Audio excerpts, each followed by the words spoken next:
भगवान बुद्ध की वाणी में धम्म धर्म शब्द का उपयोग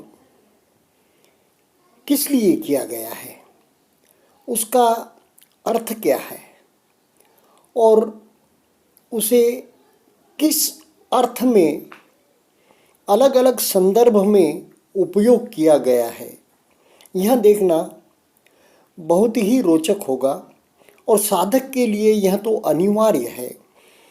दूहा धर्मरा। गुरुजी तो बात बात में, दोहों में, अपने प्रवचनों में और जो भी सार्वजनिक उद्बोधनों में धर्म धम्म की बात करते हैं। तो मित्रों, यह शब्द धम्म गुरुजी कहते हैं अनादिकाल से उपयोग में लाया गया। गुरुदेव बताते हैं कि धम्म शब्द या धर्म शब्द पहले बहुत व्यापक अर्थ में उपयोग में लाया जाता था। उसके बाद धीरे धीरे एक सांप्रदायिक मान्यताओं को धर्म कहा जाने लगा। गुरुदेव कहते हैं धर्म शब्द का अर्थ था निसर्ग का नियम, सनातन धर्म, यानी कि जो आदि में था, अंत में है और अभी है, ऐसा धर्म।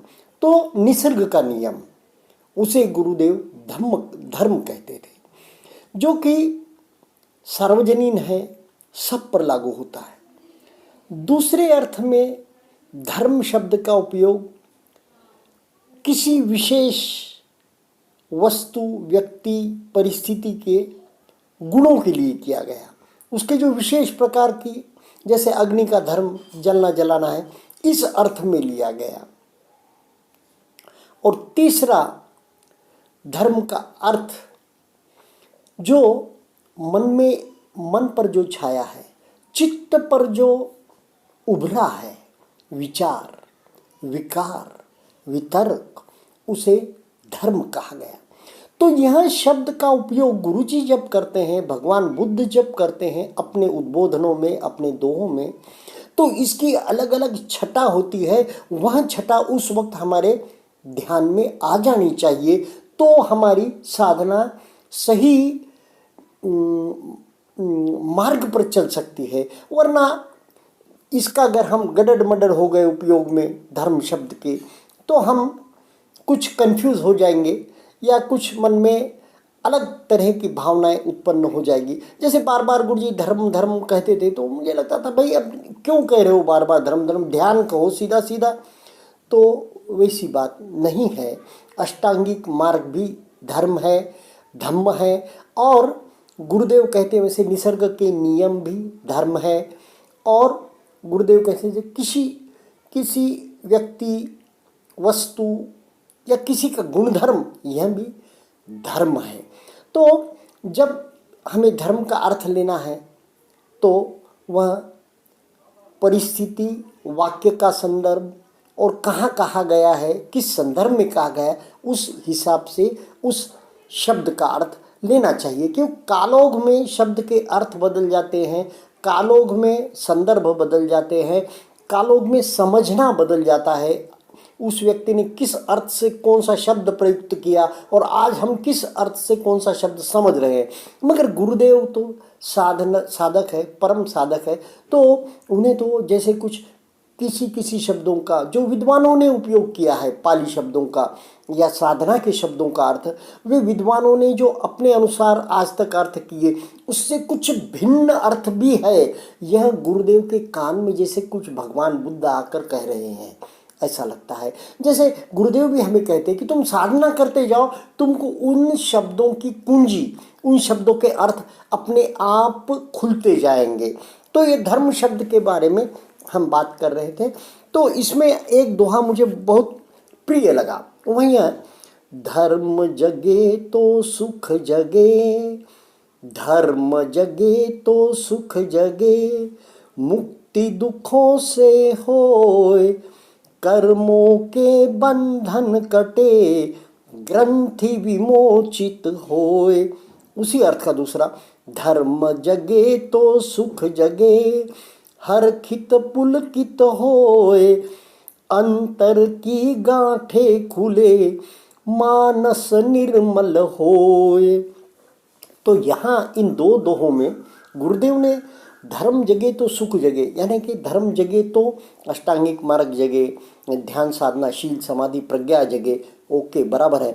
लेकिन यहाँ धर्म जगे तो मुझे ज़्यादा रिलेवेंट क्या लगा कि सत्तिपट्ठान में जो चौथा सत्तिपट्ठान है धम्मानुपश्यना, इसमें जो धर्म कहा गया है उस प्रकार का धर्म जब जब हमारे मन मानस पर आता है और हम उसे बिल्कुल तटस्थ भाव से, एक स्थितप्रज्ञ भाव से, एक दृष्टा भाव से देखने लग जाते हैं, तब जब ग्रंथि विमोचन होता है तो उस अर्थ में कर्मों के बंधन कटे, ग्रंथि विमोचित होए, उस अर्थ में गुरुदेव धर्म की बात करते हैं, धम्म की बात करते हैं।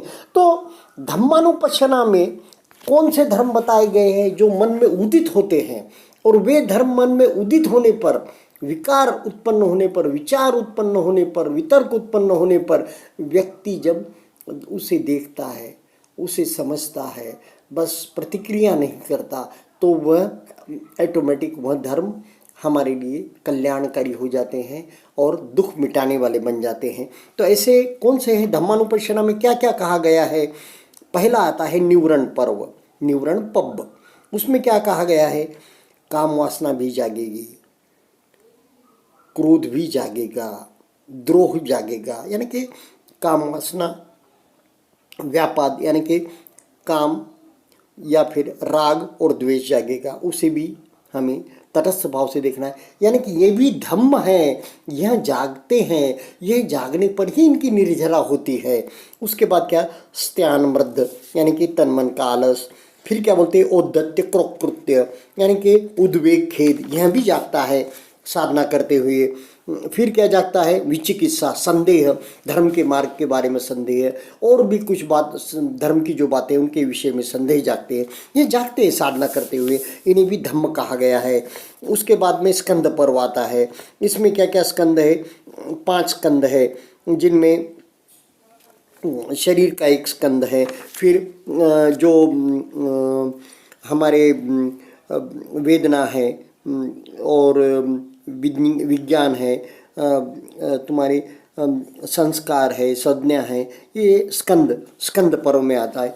फिर आयतन पर्व, आयतन पर्व में क्या है? जो हमारे षडायतन है, 6 आयतन है, 6 आयतन यानी कि मन, फिर कान, नाक, ये इंद्रियां जो भी है, कान, नाक, त्वचा, जीभ और इस प्रकार के ये दृष्टि, यह सब इंद्रियां जो है और इन पर टकराने वाले जो विभिन्न प्रकार के इनके आलंबन है, यानी कि कान का काम है सुनना, तो वह उनका आवाज़, आँखों का काम है रूप, आकार, प्रकार, रंग, तो रोशनी, इन्हें देखना। तो यह जब आपस में टकराते हैं तो भी एक धम्म उत्पन्न होता है, उसे भी हमें एकदम स्थितप्रज्ञ होकर देखना चाहिए, दृष्टा भाव से देखना चाहिए। फिर बोध्यंग पर्व, इसमें भी धम्म कौन कौन से जागृत होते हैं? तो इसमें तो सती यानी कि अवेयरनेस जागती है, धम्म विचय जागता है, यानी कि हर चीज़ को विघटन विश्लेषण करके देखना। वीर्य जागता है, यानी कि बहुत यानी कि काम करने का संवेग।